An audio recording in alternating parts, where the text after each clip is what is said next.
Selanjutnya, ke berita selanjutnya, pembersihan jalan yang tertimbun longsor mengarah ke desa Parsingkaman, Tapanuli Utara, terus dilakukan. Jalan lintas Tarutung menuju Sibolga saat ini belum bisa dilalui.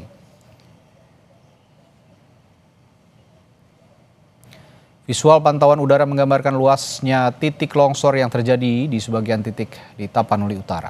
Proses pembersihan badan jalan dari material longsor saat ini mulai dilakukan. Titik longsor yang berada di ruas jalan kilometer 36 PLTMH Aek Raisan 2 merupakan lokasi longsor terluas di Kecamatan Adian Koting, Tapanuli Utara.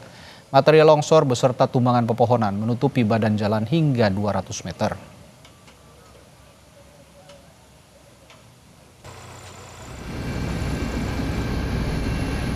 Sementara itu, dengan menggunakan helikopter, Basarnas berhasil mengevakuasi korban luka akibat banjir bandang di daerah terisolasi Palembayan, Kabupaten Agam, Provinsi Sumatera Barat. 8 orang korban dibawa ke Rumah Sakit Lubuk Basung Agam.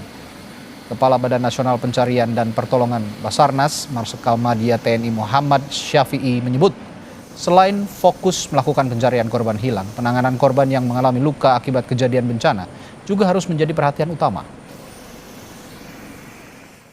Kita menuju ke lokasi, ternyata jauh dari apa yang saya perkirakan.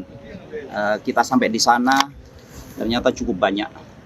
Sehingga keputusan kita, korban yang kita angkut karena kondisinya luka terbuka, rata-rata akibat luka pada saat terjadinya bencana waktu itu. Jadi rata-rata luka itu sudah luka patah dan terbuka yang sudah hampir 6 hari. Itu kondisi yang terjadi.